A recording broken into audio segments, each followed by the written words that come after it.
Hey everybody, it's Casey Williams. Mercedes and Chrysler may have divorced 15 years ago, but you can still find the remnants of their nuptials in vehicles like the Dodge Charger, Dodge Challenger, and Chrysler 300. But those cars have all gone away, or just went away. But there is still one last place where you can find the German engineering with the American powertrains all in one vehicle. And you're going to have to act quick to get one. It's a 2024 Dodge Durango SRT 392 Last Call Edition. Let's give a look at it. The Charger and Challenger were really good cars. They used 1990s Mercedes E-Class architecture, and then they put those Hemi V8s under the hood and made some of the most iconic muscle cars of all time. But what you might not also realize is that the Durango, the Jeep Grand Cherokee, and the last generation Mercedes ML also shared architecture. And that's why this Durango is so special. It really is the last of that German engineering with American powertrains and that wide stagger that's just so cool, just the aggressiveness and the anger that comes from an American muscle car. And when you look at the Durango, it looks a lot like a Charger SUV. This is a 3-row crossover, lots of space inside of it. On the outside, it just looks mean and menacing with the black grille. And being the 392 Last Call Edition, you get some other upgrades. You get the black stripes, you get the yellow pinstripes here, the snarling air extractors, hood scoop, all of it. Just looks really, really cool.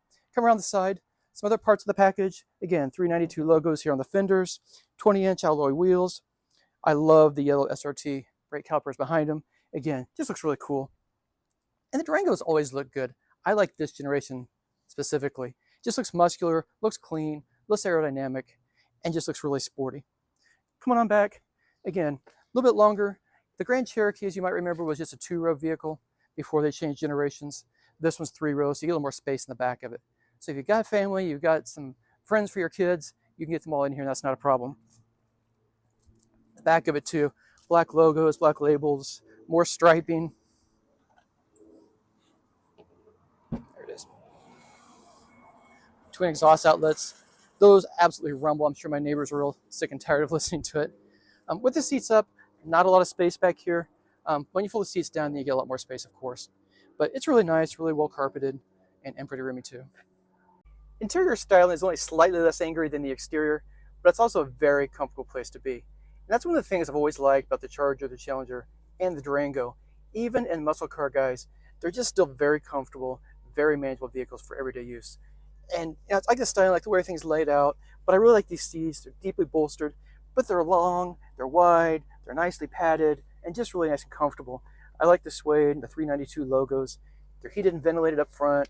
The center row captain chairs are also heated. Got a nice heated leather wrapped steering wheel with a flat bottom, the yellow stitching. Just lots of details too. And this is at the very top of the Durango lineup, very close to the top of it. So you get all the nice, really nice upgrades in it. You won't see a lot of plastic in here. Suede headliner, stitched dash coverings, carbon fiber accents, just all just really, really, really nice and really well executed. This does have the Harman Kardon audio system, which sounds really crisp.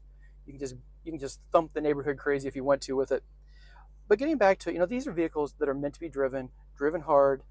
The people who are really enthusiastic about them might take a couple of track days in a vehicle like this. And I just like where everything's laid out. It's just very easy to use. Touchscreen, Chrysler has some of the most intuitive infotainment systems ever created. Easy icons on the bottom for media, for your climate control, navigation, phone connections, all very easy to find and use there. And the other thing that I think is really good that Chrysler has done historically, if you want to do it by touchscreen, you can control by touchscreen. If you want to do it by voice controls, you can do it by voice controls. And if you're somebody who still likes buttons and knobs, like I occasionally do, because it's a little bit easier to use them on the road, you can still do that from down below for key functions. You got climate control adjustments, volume, tuning. So however you want to do this, very easy to use it. USB ports down below, you got wireless phone charging, nice deep cup holders, lots of storage space. If there are some things that they might want to upgrade a little bit in here, again, some of the buttons feel a little cheap and a little bit old. The dashboard, this was before, full flat screen instrument cluster. So there's a flat screen, but it's kind of in a plastic setting and just a little bit of an upgrade. This does not have a heads-up display. It'd be really nice if it did have a heads-up display. Again, not only to keep your eyes ahead, but also you can put, for some of those track settings, the tachometer and also the safety systems. And speaking of safety systems, this has a lot of safety systems on it. We have adaptive cruise, automatic emergency braking, lane departure warning, lane keep assist, rear crosspath detection, pretty much everything you need to keep your family safe. I want to show you one more thing before we get on the road. A little button down here on the console, it says SRT on it. Press that. and it opens up a whole menu of possibilities. So right now I have an auto mode. Transmissions in street mode means pretty smooth shifts. It's not very aggressive. The paddle shifters are on if you want to shift your own gears. All-wheel drive is in street mode. Stability control, suspension, and steering. So in street mode, it means it's never a vehicle like this is never ever going to be just super soft and wafty comfortable. But this is a nice setting for street use. It feels very German to me. Not overly stiff, but comfortable. Steering also, it's firm, but it's not overly stiff. If I put it in sport mode, you'll see all this changes. Transmission's more aggressive in its shift pattern. All-wheel drive intervention's more aggressive. Suspension's a lot sportier. Steering's even heavier. And I put it in track mode again. Everything goes one level beyond that too, stiffer. So out on the road, I've had it in auto mode most of the time. And again, I drove it several hours on the interstate, around town, over potholes. That was a pretty nice compromise. Sport mode, if you want to have a little bit of fun on a 2-lane road, that's your mode for you. Track mode, it'll shake your teeth out. So unless you are in fact on a track, that's probably not your mode. Well, if the Durango's architecture and driving feel are very German, the engine is wholly American. It's a 6.4 liter Hemi V8. This is not the supercharged Hellcat. This is just the normally aspirated 6.4 liter V8, but it's pretty darn potent. 475 horsepower, 470 pound-feet of torque. Again, going into a vehicle that has all-wheel drive, you can absolutely put power to the pavement any way you want to do it. It has an 8-speed automatic transmission, so it really keeps you in the right rev range. You get power when you want it. On the highway, it's not over-revving. Fuel economy is really kind of terrible at 13 miles per gallon in the city, 19 on the highway. But I don't suspect you're buying this vehicle for fuel economy anyway. Again, it'd be nice if you got a couple more miles per gallon, but 475 horsepower and a large 3-row crossover, a 6.4 liter V8 is not terrible at all. Well, if this sounds like your idea of a dream vehicle, you better get one quick.